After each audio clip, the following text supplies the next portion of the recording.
आप देखें मुकाबले का मैदान हो या कोई खेलों का मैदान हो, ठीक है, क्रिकेट हो, हॉकी हो, वो हम लोगों को डिग्रेड करने की ही कोशिश करते हैं। जो मुल्क दुश्मन है, हमारा है ही दुश्मन, हम उससे 1 रुपए की इमदाद नहीं लेना चाहते, क्योंकि वो हमारे हैं ही दुश्मन। अगर वो कोई और मुल्क होता, इस्लामी मुल्क होता, तो हम उनसे ज़रूर रब्ता करते, ये सारा कुछ हो सकता है। इस्लामी मुल्क होता। शरीफ साहब इंडिया का नाम ना लेते अपनी स्पीच के बीच में, तो मैं आपको गारंटी से कह सकता हूँ डॉक्टर जयशंकर ने पाकिस्तान का जिक्र भी नहीं करना था। पहली बात यह है कि राजनाथ ने ये हमें सजेशन नहीं दी और ना उसने कोई ऑफर करवाई है, उसने तंज किया है, पाकिस्तान पे तंज किया है। और उसकी बात बिल्कुल ठीक है कि 90,000 करोड़ का बेल आउट पैकेज जो उन्होंने आज़ाद जम्मू कश्मीर के लिए डेवलपमेंट फंड के तौर पे दिया है। चंद साल पीछे चले जाएं तो पाकिस्तान ऐसी कंट्री था जिसने जर्मनी और जापान को कर्जा दिया। पाकिस्तान कर्जा देने वालों की लिस्ट में था, मगर आज देखें तो पाकिस्तान कर्जा लेने वालों की लिस्ट में है। जय हिंद दोस्तों, जय बजरंग बली, तोड़ दे दुश्मन की नली। क्या बताएं दोस्तों, फिर आ गए एक नए टॉपिक पे। नया नहीं, वही पुराना टॉपिक है। Narendra Modi, United nation general assembly और हमारा प्यारा जम्मू एंड कश्मीर। ये पाकिस्तानियों को इनके सिवा और कुछ है भी नहीं। हाँ, अब लेटेस्ट जो राजनाथ सिंह, हमारे जो डिफेंस मिनिस्टर, इन्होंने एक बयान दिया है, मतलब एक रैली में कह रहे थे कि पाकिस्तान ये जो भीखमंगे लोग हैं, इनको IMF के पास जाने की क्या ज़रूरत है भीख मांगने के लिए। हाल ही फिलहाल में $7 बिलियन का कर्जा के लगे, $1 बिलियन शायद सुनने में आया मिला है, इनको मिलने वाला है।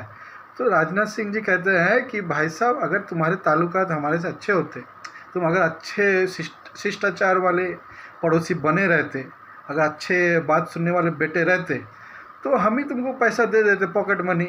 भाई चलाओ, तुम घूमो फिरो, खाओ पिरो, गर्लफ्रेंड घुमाओ, दोस्तों के साथ ऐयाशी करो, सब करो, वापस आओ, 2-3 मार खाओ, चुपचाप घर में होमवर्क करो, बैठो, फिर अगले दिन स्कूल जाओ। ये हम भी किए रहते क्यों? और हम तुमसे इंटरेस्ट भी नहीं लेते तो थोड़ा बहुत इंटरेस्ट ले लेते, तुमको वो भी मंजूर नहीं। और तुम दोस्तों, ये जो अब ये राजनाथ सिंह जी के जो बात पे, ये जो पाकिस्तानी जो चिल्लर चपाटे हैं, इतने भड़के हुए हैं, कह रहे हैं कि ये राजनाथ सिंह जी क्रिटिसाइज़ किए हैं, मजाक उड़ाए हैं। अरे भाई, मजाक नहीं उड़ाए, बात को समझो। उन्होंने एकदम गहरी बात की है कि अगर तुम्हारे को सही में अगर सुधरना है, तुमको भारत एक मौका देगा। वो हमारे सनातन धर्म में है कि हम तो सारे दुश्मन को क्या, हमको मारने वालों को भी हम मौका दे देते हैं। तो तुम क्या चीज़ हो, तुम तो हमारे से ही निकले हुए चूजे पूजे।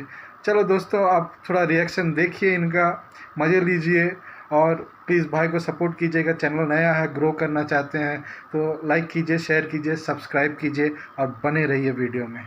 अब कश्मीर जो है, ये Kashmir is not a disputed territory. Kashmir जो उनके पास था वो उनका हिस्सा है, जो हमारा है वो हमारा। क्या करे, पूरा पाकिस्तान इसको डिस्प्यूटेड टेरिटरी मानने को तैयार है और UN में बार बार, अभी शहबाज शरीफ भी ये लड़ाई इंडिया और पाकिस्तान की कश्मीर को ही है ना। देखे ना, हम तो ये आने वाले 100 साल तक भी कहते रहेंगे हमारी ये अहलियत नहीं है, लेकिन और इंटरनेशनल आपके जो इंटरनेशनल जितने भी आपके नेशंस हैं, उन्होंने इसको रिकॉग्नाइज कर लिया। उन्होंने 75A का खात्मा 2019 में कर लिया, उन्होंने उसे नेक्स्ट कर लिया, अपना हिस्सा बना लिया। अच्छा, तो कश्मीर पे तो अब मेरे ख्याल में हमें बात करनी ही नहीं चाहिए। अच्छा। 15 साल की गवर्नमेंट में प्राइम मिनिस्टर नरेंद्र मोदी मुसलमानों के इतने खिलाफ होता है ये शख्स, तो आज इसने पूरी दुनिया में मुसलमानों की जंगें चल रही हैं, तो वो तो फायदा उठा सकते थे। पूरी दुनिया में मुसलमानों को मार पड़ रही है, वो तो फायदा उठा सकते थे। उन्होंने तो उल्टा विजिट किए हैं। फिर उसके बाद पाकिस्तान ब्लैक लिस्ट के करीब आ गया हुआ था, वो तो बड़ा जबरदस्त फायदा उठा सकते थे। पाकिस्तान के वजीर आजम ने या पाकिस्तान के आर्मी चीफ ने कहा कि हमारे पास तो इतने हफ्ते का तेल रह गया या राशन रह गया, यानी कि हम जंग नहीं लड़ सकते। अगर जंग हम लड़ेंगे 1 या 2 महीने से ज्यादा हम सरवाइव नहीं कर सकते।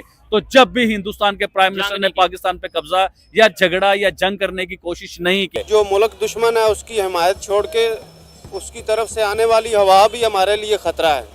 तो और जो पानी आता है इंडिया से, पानी तो उन्होंने छोड़ना है। जब वो है ही हमारे दुश्मन, उनके पास जब ज्यादा पानी होता है तो उन्होंने निकालना है, छोड़ना है। तो पीने का सारा पानी भी तो जम्मू कश्मीर से आता है ना। यही बात है ना, वो उनको इस चीज से कोई है। जम्मू कश्मीर भी हमारा ही है, आज भी हमारा है, कल भी हमारा था। देखा आपने इनका रिएक्शन। कुछ लोगों का तो ऐसा है कि घुस के मारे इनको, कनपट पे धबाड़ धबाड़ धबाड़ करके दे। ये वो लोग हैं, मतलब एक कबूतर है, कबूतर। और ये कबूतर बनते, मतलब कबूतर बनना मतलब क्या होता है मालूम? क्या कबूतर बनना मतलब कि आपका काम है, आप संदेशा पहुंचाइए। लेकिन इनके मुंह में जब आप चिट्ठी देंगे उससे पहले ही खबर पहुंच जाएगी। ये वो लोग हैं आप समझे, बात को समझिए, ठीक है। तो कहने का मतलब ये है कि भाई तुमको कोई अगर कोई सजेशन दे रहा है, अच्छा लगे तो लो, नहीं लगे तो मत लो। तुम फिर वही पुरानी घिसी पीटी, क्या हमें जंग कर लेंगे, हम एटमी ताकत है, मुस्लिम ममालिक में हम सबसे पहले हमारे पास एटमी बम आया, हमने भी ईजाद किया, हम एटम बम के बाप हैं, हम ये है वो है, सब तो जंग लग के कहाँ पर तुमने बेच दिया है, सही में बेच दिया है या फिर कहीं पे तुमने उसको गिरवी रख दिया है और अपना मुल्क चला रहे उसी के बेसिस पे। जो कुछ दिन की बात है, वो इंटरेस्ट भी तुम दे नहीं पाओगे, ख़त्म हो जाएगा तुम्हारा मुल्क, फिर आगे गिरोगे भारत के पैरों पे, वो तो पक्का है, फिक्स है। लेकिन जब भारत सामने से आके कह रहा है कि भाई साहब सुधर जाओ, थोड़ा सा सुधर के अपना काम काज ठीक कर लो, अपने जो आने वाली जो पीढ़ी, छोटे छोटे बच्चे हैं घर में, जब बच्चे देखते होगे तो उनके चेहरा देख के कुछ तो सोचते होगे ना, यार हम तो चूतिया है ही हैं, इनको भी वही बना रहे हैं, क्या फ़ायदा। थोड़ा सा ज्ञान दो, मदरसा के चक्कर में मत जाओ, अच्छे तालीम दो, शिक्षा का ये स्तर बढ़ाओ, थोड़ा सा बच्चे कम करो, सब बहुत कुछ करो, उसके बाद देखिएगा आटा भी रहेगा, बिजली भी रहेगी, सब कुछ रहेगा। और हाँ, एक सजेशन देंगे कि आ जाओ हमारे अखंड भारत में, हिस्सा बन जाओ, तो तुम्हारी 7 पुश्तों की ज़िंदगी सुधर जाएगी, आने वाले नस्ल सुधर जाएंगे वो तुम करोगे नहीं, क्योंकि तुम, एक भाई साहब ने कहा है कि उसे कान के नीचे चपेट मारने का मन कर रहा है कि हमारा मुल्क तो कलमे के हिसाब से बना ही है, हम तो कभी ज़िंदगी में भारत के साथ हो ही नहीं सकते, दोस्ती तो हो ही नहीं सकती, क्योंकि हम तो अलग ही हुए इसीलिए कि हम दोस्त ना बने। अरे भाई साहब, जाके देखो चाइना को, जाके देखो सऊदी अरेबिया को, हाँ, जाके देखो नेतन्याहू जो जनरल असेंबली में, यूनाइटेड नेशन जनरल असेंबली में जो दो पोस्टर दिखाए ना कि एक सबसे बेकार देश और एक सबसे अच्छे देश, उनके नज़र में उनके जो दोस्त हैं और जो दुश्मन है, उनमें तुम ना दोस्त के लिस्ट में हो ना दुश्मन के लिस्ट में, तुम किसी लायक ही नहीं, कोई किसी लायक समझता ही नहीं है। तो सोचो तुम्हारी औकात क्या है इसलिए कहते हैं कुछ सीखो, दुनियादारी सीखो, आसपास क्या हो रहा है, सोशल मीडिया इतना स्ट्रांग है, कुछ, अरे वो तो छोड़, तुम्हारे देश में तो वो भी तो बैन हो जाता, फायरवॉल लगा के तुम VPN लगा के काम चला रहे, बताइए दोस्तों, वीडियो अगर आपको अच्छा लगे तो लाइक कीजिए, शेयर कीजिए, सब्सक्राइब कीजिए, भाई को सपोर्ट कीजिए। जय हिंद, वंदे मातरम।